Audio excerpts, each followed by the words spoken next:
Et salut les amis de la passion ludique et salut surtout aux amateurs de poker. Voici The Gang. Alors, c'est pas un jeu qui est tout à fait nouveau. Je le concède, je suis en retard. Je l'ai aussi essayé sur le tard, mais c'est un jeu que j'aime beaucoup. J'ai quand même envie de vous en parler. Alors, The Gang, ça se joue de 3 à 6. Plus on est, plus c'est difficile. Il faut le noter. Pour des parties qui durent 20 minutes, pour des gens de 10 ans et plus, mais cela étant dit, je mettrai un petit bémol, ou une petite condition supplémentaire plutôt. Plus vous avez des gens qui savent jouer au poker, notamment au Texas Hold'em Poker, plus évidemment cela se combinera. Un groupe de 5 personnes qui n'a jamais joué au Texas Hold'em Poker, je ne suis pas sûr qu'ils vont y arriver, je ne suis pas vraiment sûr qu'ils vont comprendre pourquoi ils n'y arrivent pas. Parce que The Gang, ça fait partie des jeux à communication non verbale. C'est-à-dire qu'on n'a pas le droit de se parler de nos cartes, mais on fait quand même quelque chose de coopératif et on essaye de collaborer pour vaincre le jeu. Okay, alors, c'est bien d'avoir des notions de poker parce que ça se base sur le poker. En gros, qu'est-ce qui se passe? Je vous explique. On fait ce qu'on fait toujours dans le Texas Hold'em. On a un paquet de cartes de jeu, classique. On distribue 2 cartes. Ces 2 cartes font peut-être une combinaison ou pas. Puis ensuite, on distribue une fois 3 cartes. Puis encore une. Puis encore une. Et ainsi, la meilleure combinaison de 5 cartes que vous avez entre ce que vous avez là, plus votre main, vous donne votre main finale. Et donc, à chacune de ces étapes, dans ce jeu-là, dans le poker normal, on parierait, on mettrait nos jetons. Et bien dans ce jeu-là, à chacune de ces étapes, on va aussi prendre des jetons. Mais pas pour la même raison que dans le Texas Hold'em. Le but, c'est pas de prendre les jetons aux autres. Ici, c'est de classer nos mains de la moins forte à la plus forte entre nous. Donc, d'abord, je reçois une paire de cartes. Ici, regardez, j'ai un 3 et un 7. Je dois, donc, dans les jetons blancs qu'il y a devant moi, prendre le jeton qui correspond à peu près à ma force. De 1 à 5, si on joue à 5. Moi, si j'estime que ce 3 à 7, c'est une très mauvaise main, mais elle a la même couleur. Bon, alors, c'est 1 ou 2 étoiles.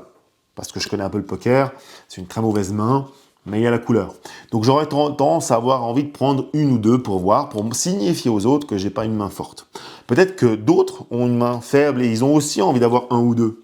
Et là, on a le droit de se piquer le jeton, jusqu'à ce qu'on se mette d'accord.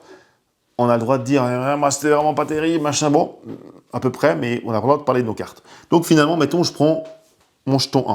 Ok. On arrive avec ce qu'on appelle la turn. Ici, j'ai un 3, un 7, là il y a un As, un Jack et un 2. Il y a éventuellement un couleur, mais ma main reste extrêmement faible. Donc, pour ce deuxième tour, on va redistribuer des jetons. Et là, je l'ai fait à l'avance, puisqu'il y a 4 couleurs de jetons, puisqu'il y a 4 tours. Et j'ai repris un jeton 1 de la colonne jaune. Après, normalement, il y a encore 2 autres colonnes. On continue. Un As qui sort, une paire d'As, ça ne m'aide pas du tout, etc.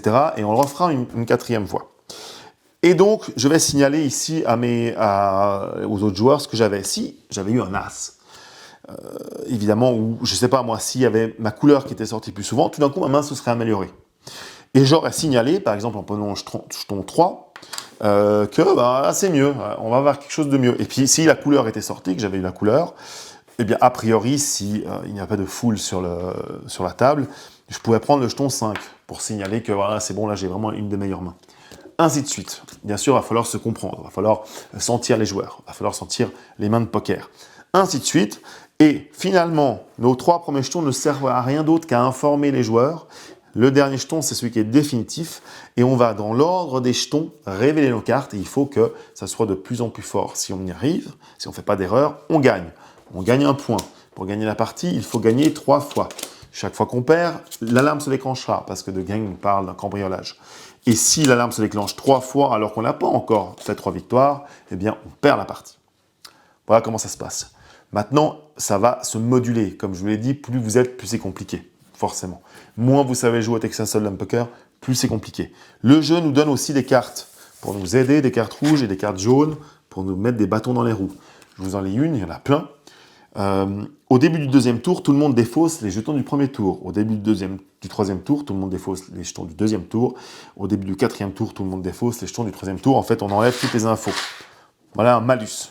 Par contre, bonus, l'un d'entre vous gagne la capacité suivante, votre combinaison l'emporte sur toute autre combinaison du même genre. Par exemple, si j'ai deux paires, mes deux paires, je sais que ce seront les plus fortes du jeu. Ça aide un peu, pas tant que ça, mais ça aide un peu. Ainsi de suite, on va essayer de se comprendre, on va essayer de classer les mains entre elles, et voilà, c'est tout juste ça.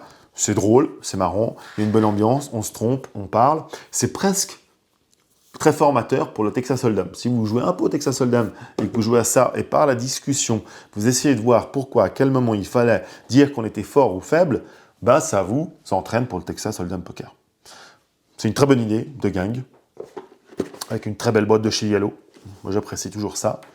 Voilà, je vous le conseille, je vous le conseille. Si vous n'êtes pas allergique au poker, c'est un jeu d'ambiance familiale très sympa. Voilà, à bientôt les amis, ciao ciao.